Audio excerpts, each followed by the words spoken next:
Barron Trump defends Denzel as AOC gets exposed on live TV. Her career crumbles instantly. The studio lights burned hot over the sleek black floor. A live audience buzzed under the hum of pre-show chatter, camera crews adjusting angles, makeup teams giving final touches. The air was charged. Something unusual was brewing.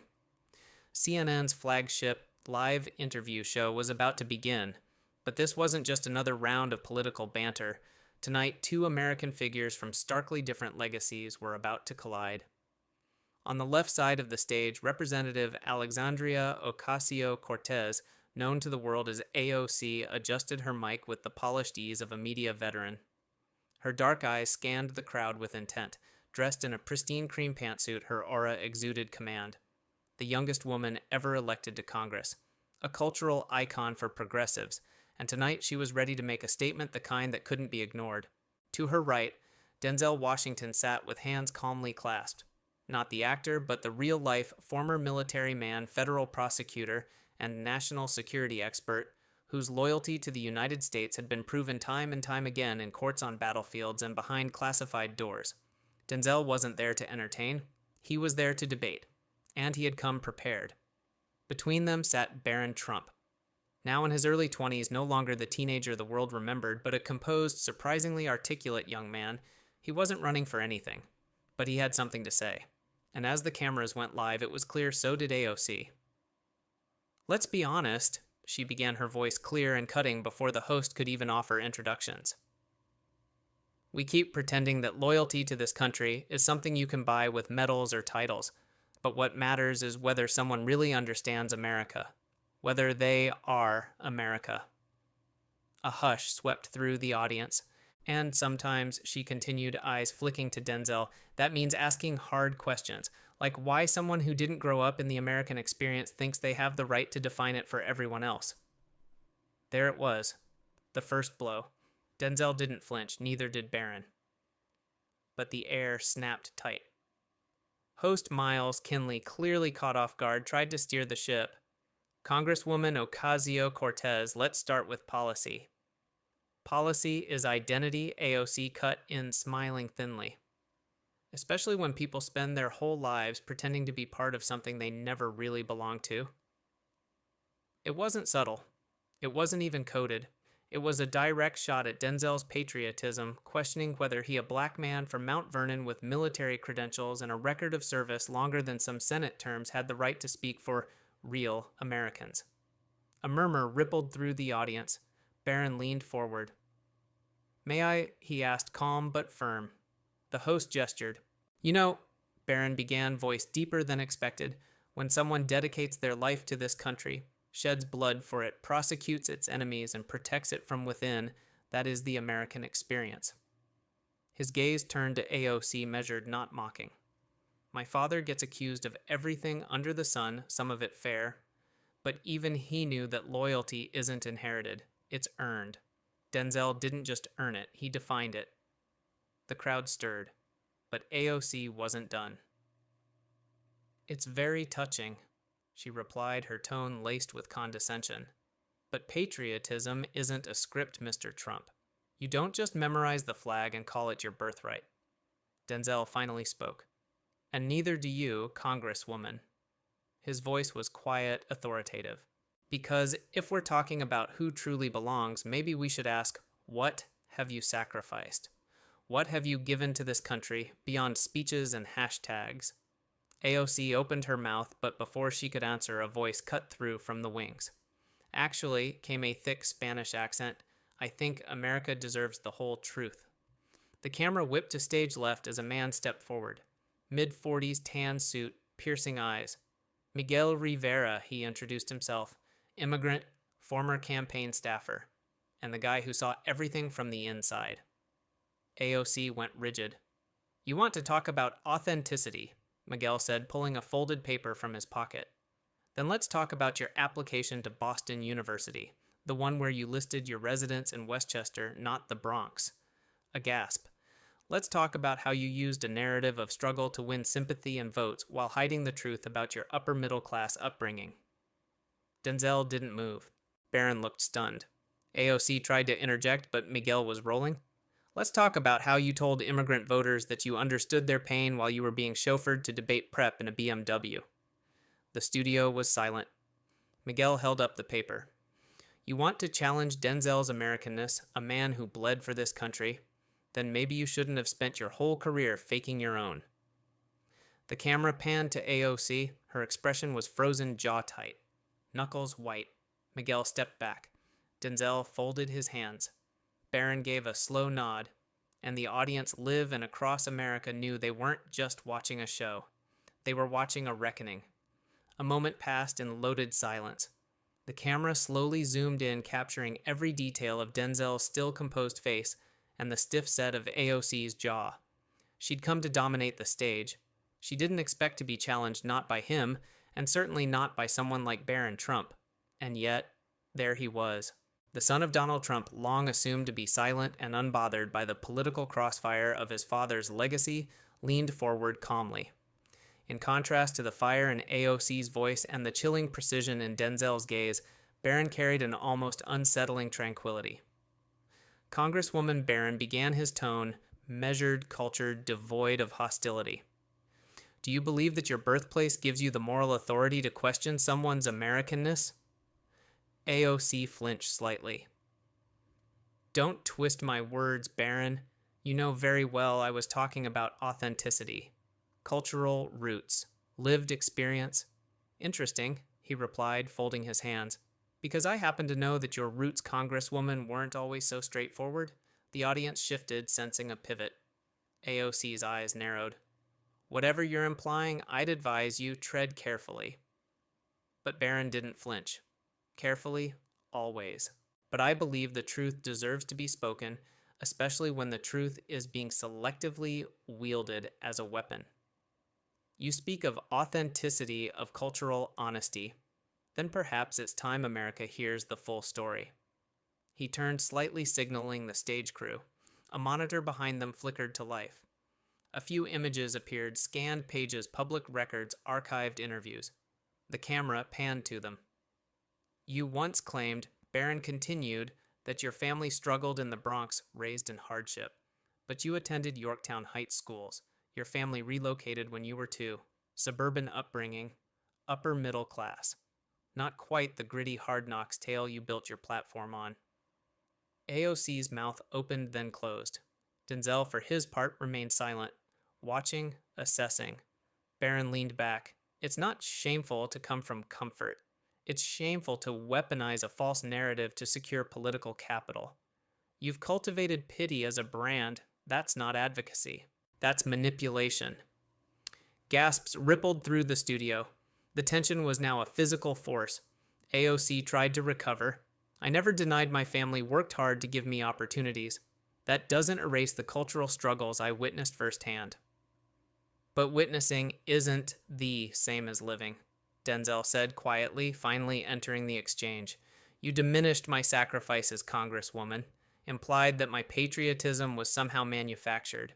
Then it comes to light that your own identity was at best curated. AOC bristled.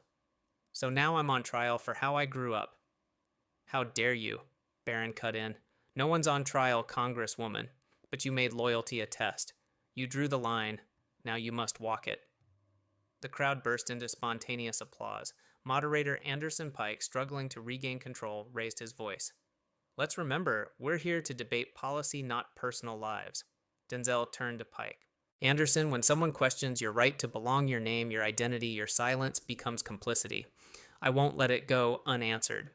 He looked back to AOC. I spent 30 years defending this country in courtrooms and war zones. You mock that sacrifice with veiled purity tests. But I ask you, who among us is more American, the one who bled for it or the one who performed for it?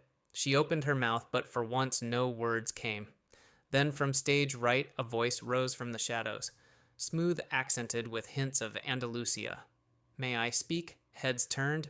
Stepping into the light was a woman maybe in her late 30s, regal posture, eyes blazing with restrained fire. She wore no mic. She didn't need one.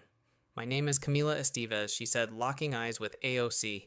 I came to this country as a teenager, illegally. I cleaned houses, I waited tables, I slept in shelters, and I worked until I could build something real. The studio hushed. Camila walked forward slowly, never breaking her stare. I believed in you once, Congresswoman. Thought you were one of us. But I learned the hard way that you used our stories, my story, as a stepping stone. You shed your roots like old skin when it didn't fit your ambition. AOC tried to speak, but Camila raised her hand. No. You told donors you were poor when you weren't. You told communities you were their voice, but you silenced the voices that didn't flatter you. Then quietly, you forgot where you came from. I never did. The camera swung to AOC, her face pale, her composure cracked. Silence thundered louder than any scream. And just like that, the tides turned. The atmosphere in the studio had turned electric. The silence between jabs was almost as deafening as the attacks themselves. AOC was beginning to realize this wasn't a regular panel appearance. This was turning into something far more dangerous for her credibility. Denzel, ever composed, had just delivered a crushing historical reminder that patriotism isn't a birthright, but a practice. And while the crowd hadn't exactly booed AOC yet, the weight of the studio had shifted against her. AOC straightened in her chair, trying to reclaim the upper hand. I didn't come here to be scolded for representing the people who feel abandoned, she said, her voice laced with righteous indignation. If that offends certain sensibilities, maybe they're the problem. It was a solid line one she'd practiced, and for a fleeting moment it seemed to land, but the next moment unraveled it all. A soft voice chimed in from the end of the panel. It belonged to Barron Trump. He leaned slightly forward, placing his folded hands calmly on the table. With all due respect, Congresswoman, he began, you keep claiming to speak for the people, especially those who've been overlooked. But when you use that to silence someone like Mr. Washington, who has actually served those people at the cost of his own safety, it starts to feel less like advocacy and more like manipulation. The studio froze. Barron Trump, known for his quiet demeanor, had rarely spoken publicly, let alone with such precision. The contrast was jarring. AOC turned toward him, clearly caught off guard. Manipulation, she repeated with a forced laugh. I was born in the Bronx. I lived what they lived. I didn't need to serve in a courtroom or carry a weapon to earn that truth. Barron didn't blink. Were you really from the Bronx? He asked evenly. AOC's eyes narrowed. You were raised in Westchester County, New York. Your father was an architect, your family owned property, and you went to Boston University. I've read the same bios everyone else has. A low murmur rippled through the audience. That's not an attack, Barron continued. It's just the truth. You're allowed to come from wherever you come from. But when you repurpose your roots to gain sympathy or to paint people like Denzel as outsiders, you're doing the very thing you claim to fight against. AOC's mouth opened slightly, but no words came. The moderator tried to intervene. Let's steer back to policy. No, let's not, said a voice off stage. A woman stood up from the audience. She wasn't part of the production team, but the camera zoomed in quickly when her presence was recognized. It was Talia Brie, a Spanish-American activist, former educator, and longtime critic of identity politics. I'm an immigrant, she said into the mic a producer had just handed her.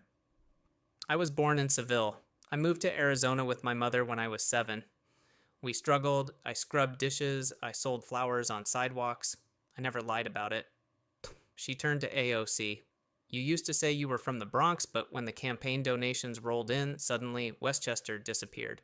You leaned into being poor, brown, and female when it suited your narrative, even if that meant rewriting your story. AOC's face stiffened, but Talia didn't stop. You don't represent women like me, she said. You represent the illusion of struggle.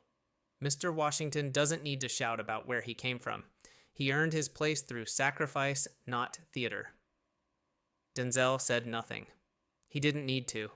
AOC, however, looked cornered. Her mask of moral confidence had cracked, and beneath it, for the first time that night, there was uncertainty. Barron nodded respectfully to Talia. Thank you, he said simply. The audience, stunned moments ago, now erupted into thunderous applause, and the once surefire message of AOC righteous victimhood was no longer holding. The tide was shifting, and it was just beginning. The thunder of applause echoed long after Talia Brie returned to her seat, leaving behind a stunned panel and a shaken AOC. The crowd had spoken perhaps not in exact words, but through their silence, their gasps, and their eventual eruption. This wasn't just a debate anymore, it was a referendum. The moderator cleared his throat, attempting to regain control. Let's move forward. No, Denzel said, his voice firm but level. Let's finish. He didn't need to raise his tone. The weight of his words carried everything. AOC shifted in her chair, her signature defiance now mixed with visible discomfort. You know what I've learned over the years, Denzel asked, turning to her. That the loudest people often carry the least weight, and the ones who've endured the most, they don't scream, they build. I don't scream, AOC snapped, her voice rising despite herself. I represent, and I fight for those who've been ignored by the very systems you protected. Denzel raised an eyebrow. You mean the justice system I protected with my life? The Constitution I upheld in courtrooms while you were still reciting slogans in college? The crowd stirred. And I don't say that to diminish you, he added. But you came here to tear me down with the assumption that I wouldn't respond, that I'd sit still, that I'd know my place. But that's where you made your mistake. AOC tried to cut in, but Denzel wasn't finished. You walked in here thinking you were the only voice that mattered. But here's the truth. People like me, we don't owe you our silence. We don't need your permission to be American. Then he turned back to the camera. And neither does anyone watching who's ever felt like they had to prove they belonged. Another wave of applause. Barron Trump sat calmly beside him, nodding with quiet approval. It was clear now that he hadn't come merely as a symbolic addition to the panel. He had come to witness and to stand guard. Denzel looked at Barron and smiled. You know I never met your father, not in the personal sense, but I saw what people did to him, and I see what they try to do to you. They label, they distort, they invent. Barron replied softly. They've been inventing since I was 10. Laughter rumbled from the crowd. But tonight, Denzel said, you showed more poise than some elected officials. And that matters. AOC's face turned cold. So now you're defending nepotism. No, Denzel answered. I'm defending character, something you haven't demonstrated since this debate began, and then came the final blow, unexpected, brutal in its simplicity. Talia Brie stood again holding her phone. There's something I think America should see, she said. The big screen behind the panel lit up. It was a clip. AOC at a private fundraiser speaking to a room full of donors in a Manhattan rooftop garden. Her voice played through the speakers. I mean, come on. I'm as Bronx as a Whole Foods on Fifth Avenue, but if it makes the base believe, let 'em believe. The crowd gasped. AOC's eyes widened. That's not public, she stammered. It is now, Talia said, because people deserve to know who's selling them fairy tales. Denzel leaned back in his chair. Legacy, he said quietly, isn't what you call yourself on stage. It's what they remember about you when the lights go out. And with that, the room went still again. The aftershock from Talia Brie's video reveal hadn't even settled when AOC attempted damage control. She leaned forward, eyes flicking to the camera, voice brittle yet desperate to recover authority. That clip is taken out of context, she said sharply. It was sarcasm, humor. Something we used to have before we let old men with outdated ideologies dictate what truth is. Barron Trump tilted his head slightly, lips pressed into a calm line. You mean before people started lying with charm and calling it authenticity? The audience stirred again. Denzel chuckled low, then leaned forward. Miss Ocasio-Cortez humor doesn't erase intent. You weren't joking. You were strategizing. That wasn't a punchline. That was positioning. AOC ignored him. You want to lecture me on intent, Denzel, from a man who worked in the shadows his entire career, who built power behind sealed doors? Denzel didn't blink. You say that like integrity can only exist in a spotlight. Some of us served when no one was watching, not for credit, but because it had to be done. Talia Brie folded her arms and leaned into the microphone. Maybe it's time we stop confusing activism with acting. The line struck hard. Even the moderator looked sideways. Meanwhile, social media lit up. Denzel delivers. AOC exposed and Talia. The torch trended within minutes. Millions tuned in mid-show. The debate was no longer political theater, it was historical reckoning. The moderator tried to bring order. Let's turn to the issue of national unity. Barron spoke first. National unity doesn't begin with slogans, it starts with honesty. It means not pretending to be someone you're not just to win a seat or stir applause. AOC scoffed. Easy for someone born with a golden elevator under their feet? Barron nodded. And yet, here I am on your turf, not flinching. Because if someone like me can stand beside a man like Denzel Washington and defend what we believe in, maybe it's not about background. Maybe it's about backbone. The crowd erupted. Denzel smiled briefly. Truth has no tax bracket. Then came the shocker. A man in the audience rose he had asked to speak. It was rare, but the producers had allowed it. Name's Victor Ruiz, he said. Born in Madrid. Came to America in '90. I voted for AOC twice. All eyes turned. Victor continued. I used to believe in her passion, her story. Then I watched her silence anyone who challenged her, dismiss those who didn't fit her narrative, and manipulate identity to win sympathy. I didn't immigrate to be a pawn. I came here to build, and I'm done making excuses for politicians who wear my flag like a costume. The silence was immediate. AOC's expression turned stone. Victor added, Miss Ocasio-Cortez, you left the Bronx behind the second it stopped serving your story. Denzel and Barron may not agree on everything, but at least they aren't selling versions of themselves just to fit the moment. The audience rose in applause. Anderson Cooper tried again to pivot. Maybe we should address health care, Denzel interjected. Let's address character first, because without that policy is just paperwork. AOC's jaw clenched. This is coordinated. You all came here to embarrass me. Talia shook her head. You embarrassed yourself. We just stopped pretending not to notice. The moderator looked lost. AOC stood up, frustrated. You all want a show? Here's your climax. I've fought for people who had no voice. I've stood in protests while others sat in offices. And I'm not perfect, but I'm real. Denzel stood too quiet but powerful.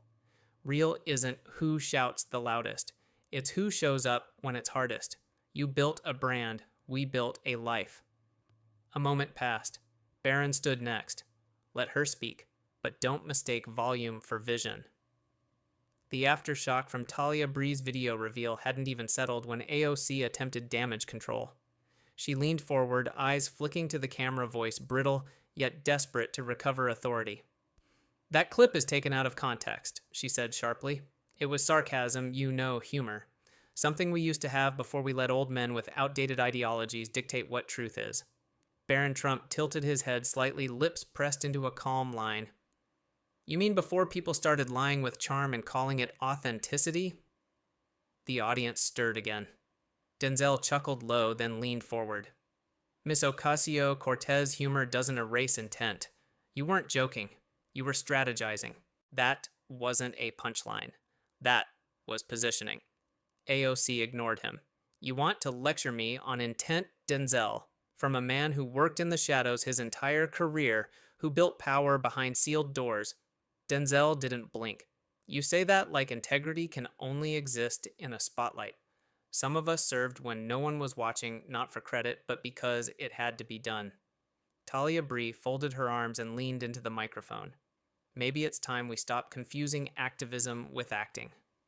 The line struck hard. Even the moderator looked sideways. Meanwhile, social media lit up. Denzel delivers, chucked AOC exposed and Talia. The torch trended within minutes. Millions tuned in mid-show. The debate was no longer political theater. It was historical reckoning. The moderator tried to bring order. Let's turn to the issue of national unity. Barron spoke first. National unity doesn't begin with slogans. It starts with honesty. It means not pretending to be someone you're not just to win a seat or stir applause. AOC scoffed. Easy for someone born with a golden elevator under their feet. Barron nodded. And yet here I am on your turf, not flinching. Because if someone like me can stand beside a man like Denzel Washington and defend what we believe in, maybe it's not about background. Maybe it's about backbone.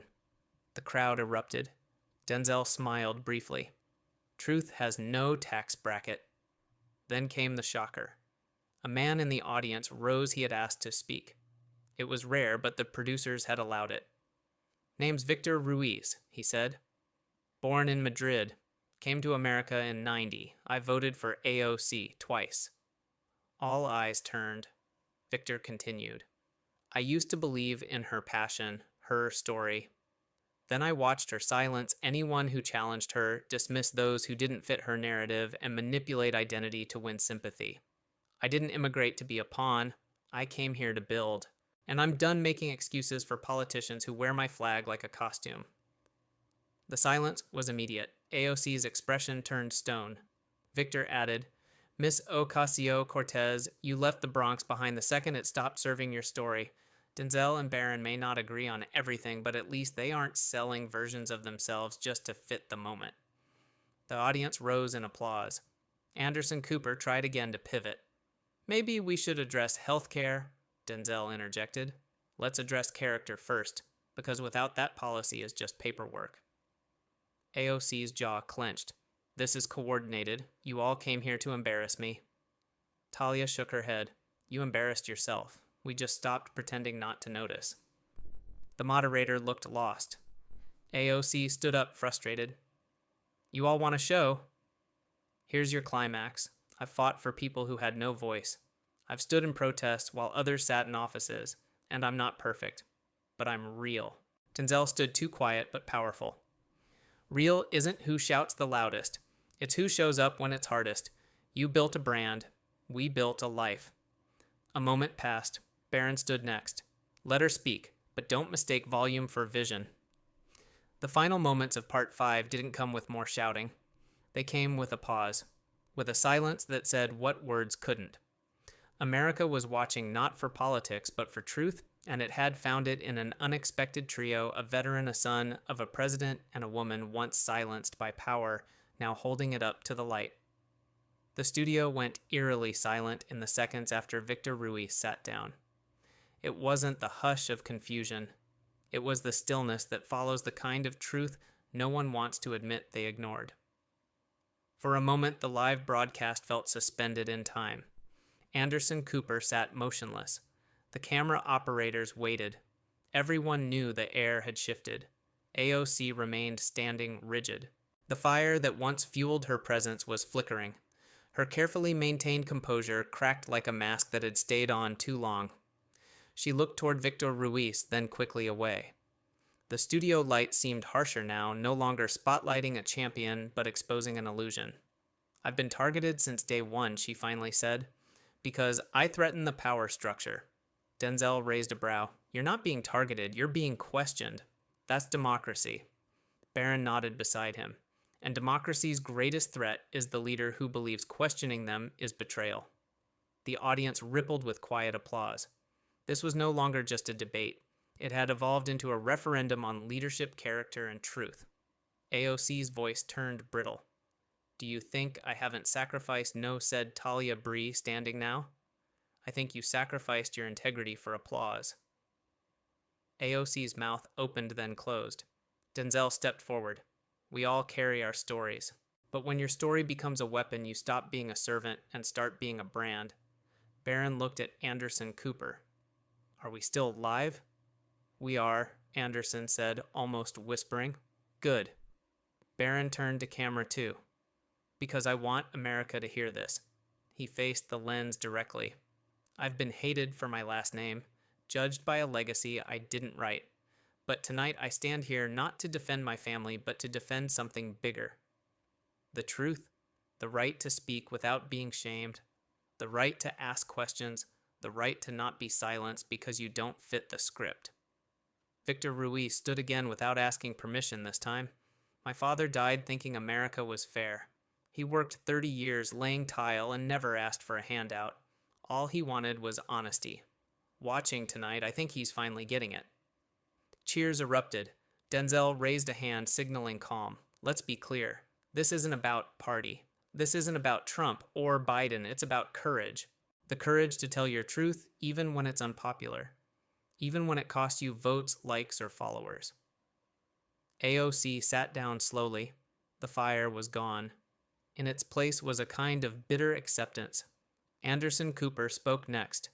We are witnessing a cultural inflection point. Not left or right, but past and future. Talia Brie smiled faint but certain. Maybe it's time we redefine leadership. Less posing, more proof. Online, the clip of Victor Ruiz's takedown hit 100 million views in under 12 hours. AOC's press secretary issued a lukewarm statement blaming far-right manipulation. But the damage was done. AOC's favorability among independents dropped by 20%. Donors began quietly backing away. Meanwhile, a curious thing happened. Barron Trump, long caricatured in headlines and memes, was suddenly seen in a new light. Not as a symbol, but as a voice thoughtful, composed, unbought. Denzel Washington, already a symbol of strength, became something more. He wasn't just a veteran or a former prosecutor. He was now a generational touchstone, a reminder of quiet strength and principled courage. And Talia Brie, the woman who'd once been buried under NDAs and political pressure, she launched a grassroots initiative to teach civic integrity in public schools. Donations poured in. Her story became a best-selling memoir within weeks. The network's ratings broke records. But more importantly, the debate sparked something deeper: discussions in households, schools, churches, barbershops. A nation long fractured by partisanship had paused briefly to reflect. In a follow-up interview weeks later, Victor Ruiz was asked why he spoke out. He answered simply, "Because if people like me stay quiet, people like her keep winning." Asked what he thought of Barron Trump, he said, "Surprised me. He didn't inherit his father's tone, but maybe he inherited the guts." Of Denzel. That man is what America needs more of. People who don't shout to be heard, but who speak so clearly you have no choice but to listen. In the end, the debate wasn't about who shouted louder, it was about who stood taller. And that night, America saw the difference. Because in a world of sound bites and spin, 3 people chose to speak with spine. And for once, the truth didn't just survive, it won.